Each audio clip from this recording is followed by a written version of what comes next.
오늘 제목은 숨은 제자라는 제목으로 말씀을 정해 보았습니다.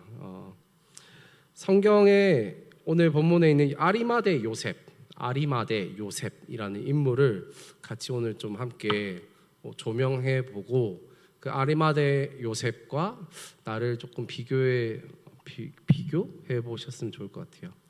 예수님의 이 십자가 죽음 직후에 예수님의 장례를 준비한 인물이 이 아리마대 요셉입니다. 오늘 설교 제목에 그 숨은 제자라고 있잖아요. 거기에 제 나름대로 부제를 한번 정해 보았어요. 처음에 이렇게 정해 보았습니다. 원래는 이렇게 넣으려고 했어요. 제목을 숨은 제자 가로하고 추석인데도 예배에 나온 청년들에게 가로 닫고 점점점 이렇게 한번 제 나름대로 정해 보았습니다. 여기에 물리적으로 나온 모든 분들이라고 정의할 수는 없겠지만, 또 교회에 예배 드리러 오는 이유야 각자 다양하고, 이렇게 연휴 기간에도 고향에 안 내려가시고 예배 드리신다는 것만으로도 적어도 하나님을 향한 열심히 쓰신 분들이 아닐까라는 생각이 들었습니다. 너무 플랫한 성급한 일반화일 수도 있겠지만요, 이 하나님을 향한 열심을 가진 사람들이라는 마음이 들었을 때, 하나님을 향한 열심을 가진 청년들이라는 마음이 들었을 때, 제 마음속에 훅 지나간 단어가 바로 제자였어요. 제자 많이 들어보셨죠? 예수님께서 마태복음 28장에 말씀하셨잖아요. 지상명령으로 너희는 가서 모든 민족으로 무엇을 삼으라 라고 말씀하십니까? 제자를 삼아라 라고 너무나도 잘 알고 있듯이 말씀하셨습니다. 엄연히 말해서 예수님은 기독교인을 삼아라. 예수님은 기독교인이었을까요? 개신교인이었을까요? 유대교인이었을까요? 네. 예수님은 교인을 삼아라, 봉사자를 삼아라, 선생님을 삼아라, 성가대원을 삼아라 하지 않으시고, 친히 엄연히 말하자면은 제자를 삼아라 라고 말씀하셨습니다. 예수님께서는 3년 동안 공생의 사역 기간 중에 선한 목자가 되셔서 제자들과 동거동락하면서 이 예수님과 함께한 공동체, 이 식구 공동체이면서 동시에 제자 공동체를 만드셨죠. 달라스 윌라드라는 분의 영성훈련이란 책에서 윌라드는 이렇게 표현했습니다. 신약은 제자들에 관한, 제자들에 의한, 제자들을 위한 책이다. 다시 말씀드릴게요. 신약은 제자들에 관한, 제자들에 의한, 제자들을 위한 책이다 라고 말하고 있습니다. 추석 연휴 9월 15일이죠. 오늘 9월 15일 대덕한빛교회 주일 오부 예배에 나오신 청년 대학생 여러분들은 제자이십니까? 많이 물음을 들어보셨을 것 같아요. 제자이십니까? 다르게 질문해서 제자는 어떤 사람일까요? 신약에서는 대표적으로 예수님의 제자가 나옵니다. 예수님의 제자가 몇 명일까요? 성경 퀴즈입니다. 몇 명일까요? 네. 너무 쉬운 질문입니까? 12명이죠. 12명. 그렇다면 좀 더 어려운 질문일까요? 12명의 제자 명단을 혹시 알고 있으신가요? 전부 다? 네. 저를 따라해 보시겠어요? 베안야요. 네, 저 신대원 때 이렇게 외웠습니다. 베안야요, 빌바도마, 알다가유, 알다가유 이렇게 저는 외웠어요. 첫 글자를 따서 베드로, 안드레, 큰 야고보, 사도 요한, 세례 요한이 아니라 사도 요한, 그리고 빌립, 바돌로메, 도마, 그리고 세리 마테, 알페요 아들 야고보가 2명이죠. 그리고 다데오, 가나나인 시몬, 그리고 마지막으로 예수님을 배신한 가룟 유다까지, 이렇게 12명으로 이제 성경은 신약에서 얘기하고 있습니다. 이들은 예수님에 관해 잘 알고 있었습니다. 3년간 함께 식사도 하고 잠도 자고 동거동락했으니까요. 하나님에 관해서도 잘 알고 있었고요. 누구보다 열심과 열정이 있었습니다. 그 에너지가 이 제자들이 잘못될 때도 있었지만 추구하는 각자의 목적과 목표가 분명했고, 그 목적과 목표가 서로 제자들끼리 충돌할 때 서로 다투고 싸우고 경쟁하며 하나가 못 될 때도 있었습니다. 그리고 오늘 결정적으로 요한복음 19장에 예수님이 죽으셨을 때 12제자 중에 한 명은 예수님을 배반해서 자살했고 11명은 다 도망가고 아무도 없었습니다. 그런데 또 다른 제자가 한 명 있었다고 오늘 본문에 기록되어 있는데요. 누구입니까?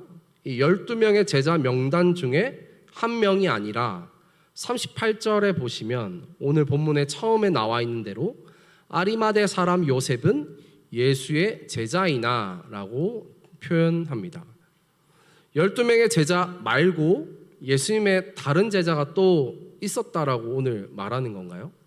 저는 오늘 설교 제목처럼 이 예수님의 장례를 준비한 아리마대 요셉을 제자는 제자인데 숨어있는 제자로 표현하고 싶었습니다. 여러분 최근에 장례식장 가본 적 있으신가요? 네, 나이가 들고 이제 나만 나이가 드는 게 아니라 내 친구의 부모님, 친척들도 나의 부모님도 나이가 다 드시고 그뿐만 아니라 뜻밖의 안타까운 소식으로 변고를 듣고 젊거나 어린 나이에 죽음을 맞이할 때가 있고 그 장례의 소식이 들려옵니다. 사회생활하면서 직장에서나 학교에서나 인맥이 늘어나고 자연스레 자이든 타이든 장례식장에 갈 일이 많아집니다. 어렸을 때는 잘 모르지만 성인이 되어 누군가의 죽음을 추모하기 위해 그리고 그 유가족을 위로하기 위해 이렇게 장례식장에 가보셨을 텐데요. 장례식이라는 것은 당연하게 기쁜 일이 아니라 즐거운 일이 아니라 슬픈 일이겠죠. 그 죽음의 관계가 나와 가까운 사람일수록 친척과 친가족일수록 이 말할 수 없는 아픔과 슬픔이 쓰나미처럼 장례 기간 중이거나 아니면 장례 끝나고 나서 일정 마치고 이렇게 찾아오겠죠. 제가 바로 직전 교회에서 교구 사역을 했었을 때 3년간 55번 총 성도님들의 장례를 매번 3일 동안 이렇게 집례를 했습니다. 첫째 날에는 위로 예배를 드리고 둘째 날에는 입관식 때 같이 가족들과 함께 들어가고 입관식 이후에 입관 예배를 드리고 셋째 날 발인 예배 그리고 화장터 가서 같이 화장터에서 기도하고 화장터 다 마친 다음에 화장 이제 유골을 넣던지 아니면 하관 예배 가서 이제 장지에 이렇게 하관 예배를 드리던지 이렇게 3일 동안 유가족들과 함께 장례를 하면서 참 많은 깨달음이 있었습니다. 힘들 때 같이 있는 친구, 같이 함께하는 친구가 진짜 친구인 것처럼 저에게 이 장례를 경험하면서 두 가지 정도 신념 아닌 신념이 생겼는데요. 두 가지 정도입니다. 첫 번째는 결혼식은 갈까 말까 할 때 갈 수도 있고 안 갈 수도 있지만 장례식은 갈까 말까 할 때 꼭 가야 한다라는 생각이 들더라고요. 두 번째는 장례식에 호상은 없다 였습니다. 호상이란 말 혹시 들어보셨나요? 나이가 연수가 차가지고 이제 할아버지나 할머니나 이렇게 천국으로 이렇게 환송해 드릴 때 이제 볼 수 없지만 서로 유가족들 사이에서 그래도 호상이었지라고 얘기할 때도 있지 않습니까? 예수님과 3년 동안 숙식을 하며 함께 했지만 예수님의 장례에 아무도 없었던 12제자와 예수님과 다른 위치에 있었지만 예수님과 함께 시간을 보낸 접점도 없었지만 아리마대 요셉은 한 번도 예수님의 살아계신 동안에 아리마대 요셉이라는 인물은 등장하지 않습니다. 이 접점도 없는 인물 아리마대 요셉은 결정적인 순간에 이 장례를 준비한 사람이 아리마대 요셉, 너무 대비되지 않습니까? 12명의 제자와 이 아리마대 요셉. 아리마대 요셉이라는 인물이 어떤 인물인지 성경을 보고 짧게 알아가 보도록 하겠습니다. 일단 아리마대는 지명이고요. 지명, 고원이라는 뜻입니다. 아마 유대 산지 출신인 것 같아요. 유대인인 듯합니다. 이 아리마대 요셉이라는 인물은 말씀드렸다시피 공생에 이 예수님이 사역하실 때는 한 번도 만났다, 같이 얘기를 했다, 식사를 했다 이런 구절이 하나도 등장하지 않고요. 이 장례 때만 마태복음 27장, 마가복음 15장, 누가복음 23장, 오늘 요한복음 19장에 사복음서에 다 나타납니다. 그래서 그 다 나타난 구절들의 정보들이 각각 조금씩 다르게 나타나 있어요. 마태복음 27장 57절에는 아리마대를 어떻게 표현하냐면 아리마대의 부자 요셉이라 이렇게 표현합니다. 예수님의 제자인데 부자라고 합니다. 영어로 a rich man 이렇게 적혀져 있습니다. 이상하지 않나요? 제자인데 부자라 솔깃할 수도 있고요. 제자인데 부자일 수 있구나 이렇게 생각할 수도 있지 않겠습니까? 마가복음에는 또 이상한 표현이 있습니다. 마가복음 15장 43절 말씀인데요. 제가 읽어드리겠습니다. 네, 다 같이 읽으실까요? 한번 다 같이 읽겠습니다. 시작. 아리마대 사람 요셉이 와서 당돌이 빌라도에게 들어가 예수의 시체를 달라 하니 이 사람은 존경받는 공회원이요 하나님의 나라를 기다리는 자라. 아멘.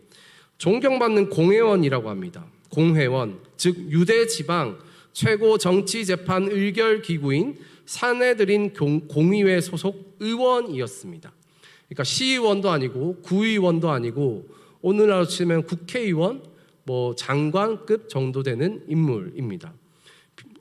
우리나라는 지금 나라라는 그 자치를 할 수 있는 나라였지만 그때 당시에는 그 예루살렘이 자치를 할 수는 없는 로마의 속국이었긴 하지만요. 어쨌든 유대 지방 예루살렘 지역에서 아리마대 요셉은 사회적 영향력을 갖춘 정치적, 사회적 지위를 가진 인물이었습니다. 그러한 인물이 하나님의 나라를 기다리고 있다고 합니다.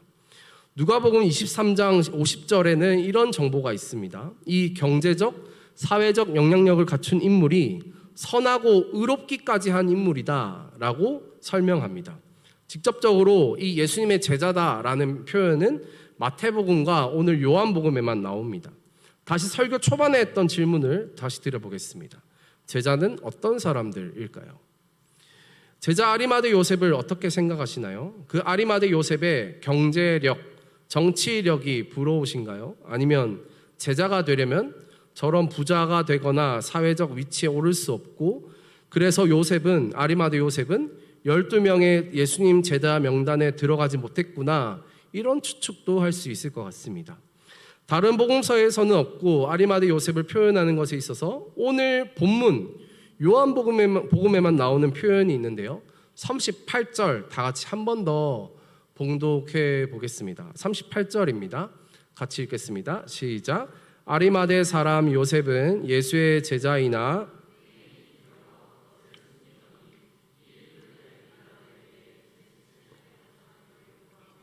빌라도가 허락하는지라 이에 가서 예수의 시체를 가져가니라.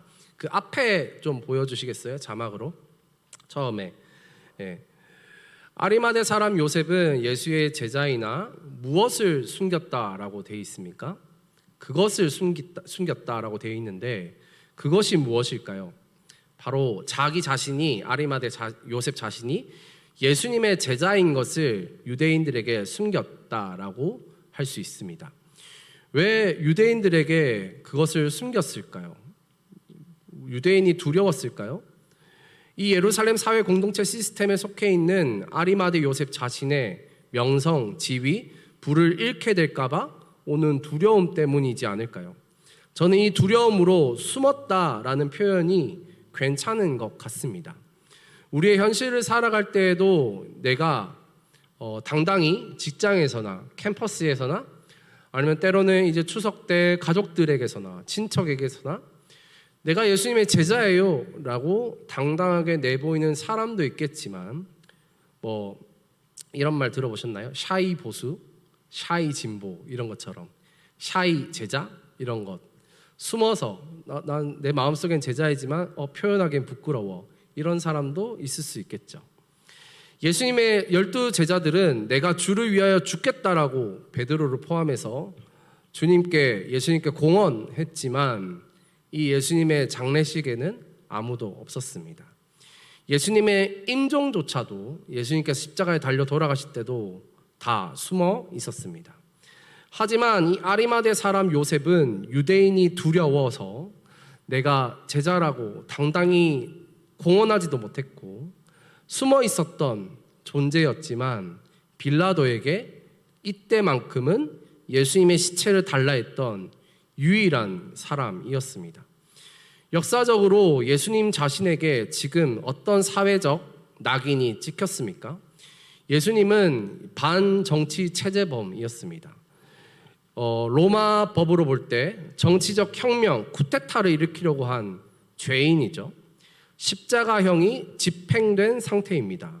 유대법으로 볼 때도 자기 자신을 메시아다라고 칭하면서 유대 사회의 근간을 흔드는 유대인의 입장을 봤을 때 이단 종파 세력의 우두머리처럼 이 사내들인 공의의 의원인 사두개인과 바리새인들에게 보였을 것입니다.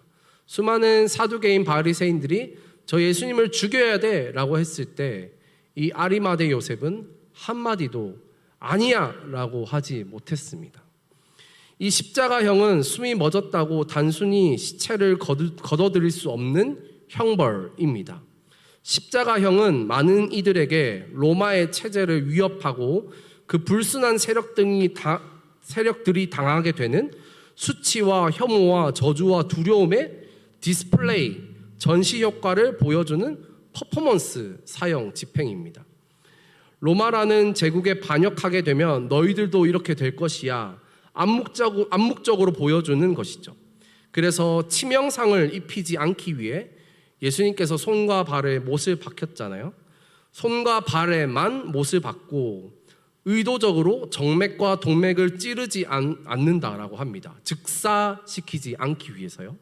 오래 살려두기 위해서. 그리고 예수님의 발 밑에 나무가 이렇게 얹어져 있는 것처럼, 그리고 발에 딛고 설 수 있도록 나무를 덧대어 십자가형을 당한 죄수는 최소 2, 3일에서 최장 2주간 나무에 달려 있다가 까마귀의 먹이가 되거나 벌레의 먹이가 되어 이제 굶어서 물을 먹지 못해서 죽게 된다고 합니다. 서서히 죽는 것이죠. 그리고 그 죽음을 맞이하면 거리에 버려지고 아무도 건드리지 못하고, 특히 유대인들은 더더욱 부정한 죄인의 시체이기에 만질 엄두를 할 수 없는 것이 십자가형입니다. 지금 이러한 상황일 때 아리마대 요셉이 용기를 내어서 빌라도에게 찾아가 유대인인 이 아리마대 요셉이 자신이 만든 돌무덤에 예수님을 내려 시체를 가져가겠다 허락을 받은 것입니다. 여기에 요한복음에만 등장하는 유대인 지도자 한 사람이 더 나오는데요. 39절에 보시면 니고데모입니다. 이 니고데모도 앞서 요한복음 3장 1절에 바리새파이고 유대 사람의 한 지도자로 나오는데요. 3장 39절에 이 니고데모를 표현하는 것처럼 밤에 몰래 찾아왔던 사람이라고 오늘 본문에도 니고데모를 표현합니다. 이 니고데모도 아리마대 요셉처럼 뭔가 사회적 지위가 있는 상태에서 뭔가 샤이한 느낌이 좀 있는 것 같아요. 오늘 본문에 100리트라라는 단위가 나오잖아요. 이 장례에 동참하기 위해서 향유를 들고 왔는데 100리트라라는 단위는 지금으로 치면은 한 30kg에서 35kg, 쌀 한 가마니 정도 될까요? 그 정도를 가지고 온 엄청난 무게와 엄청난 값을 가지고 지금 니고데모가 예수님의 장례를 위해서 찾아왔습니다. 제자는 예수님의 죽음 앞에 서는 자들입니다. 하지만 그 죽음 앞에 서지 않았다고 외면했다고 해서 예수님은 베드로에게 보낸 눈빛처럼 절대 여러분과 저를 정죄하거나 비판하거나 강제적으로 임의적으로 제자됨을 강요하지 않으십니다. 제가 아는 하나님과 예수님과 성령님은 그러하신 분이십니다. 주님의 자비와 긍휼은 영원하시며 우리가 주님께로 돌아가는 진리의 길에 날마다 서기를 예수님께서는 기다리는 분이십니다. 현실과 상황이 두려워 샤이해서 숨어 있겠지만 그러한 우리를 절대 기다려주시면서 상한 갈대를 꺾어버리지 않으시고 꺼져가는 등불을 이렇게 끄지 않으십니다. 중요한 것은 꺾이지 않는 마음이 아니라 중요한 것은 꺾이지 않는 마음이 아니라 나를 위해 꺾어지신 예수님의 얼굴을 바라보는 것입니다. 제가 요즘 읽고 있는 책 중에 제자를 오해하는 것과 제자의 진짜 의미에 대해 이렇게 표현하는 구절을 보았습니다. 먼저 제자를 오해하는 것에 이렇게 적혀 있더라고요. 영적 추가 학점을 받기 위해 노력하는 크리스천. 다시 읽어드릴게요. 제자를 오해하는 것, 지금 이 시대에 영적 추가 학점을 받기 위해 노력하는 크리스천. 자기 자신을 한번 빗대어 보실까요? 약간 영적 도장 깨기를 하는 것처럼 이것하고 저것하고 어떤 사역을 하고 어떤 양육을 받고 어떤 콜링을 받았고 거기에 내가 승락하면 이제 내가 레벨 1에서 레벨 5가 되고 레벨 99까지 가면 이제 내가 제자가 되는 거야. 그렇게 하지 못하는 사람들, 너희들은 제자가 아니야. 좀 더 레벨을 채우라고 이렇게 다른 사람들을 오해하고 정죄합니다. 예수님께서는 말씀하시죠. 수고하고 무거운 짐진 자들아 다 내게로 오라. 내가 너희를 쉬게 하리라. 나는 마음이 온유하고 겸손하니 나의 멍에를 메고 내게 배우라. 그리하면 너희 마음이 쉼을 얻으리니 이는 내 멍에는 쉽고 내 짐은 가벼움이라 하시니라. 그렇다고 마음대로 쉬운 것만 찾아가면서 막 살아라 라고 하는 것이 아닙니다. 타협해라는 것도 아닙니다. 영적으로 열심히 하지 말라는 것도 아닙니다. 우리는 열심으로 주를 섬겨야 합니다. 문제는 어긋난 영적 열심, 왜곡된 영적인 고지론, 레벨 99까지 오려고 하는 나의 스스로의 고지론, 그리고 전체 성경을 보지 못하고 몇몇 성경 구절만을 내가 뽑아서 그것을 내 스스로의 정당화하려고 하는 것, 다른 누군가에게 그 성경의 말씀을 판단하기 위한 도구로서 정죄하기 위한 끼워 맞추기식 성경 말씀을 해석하는 것, 그것이 문제인 것이죠. 그렇다면 제자의 진짜 의미는 무엇이라고 책에 적혀져 있을까요? 이렇게 적혀져 있습니다.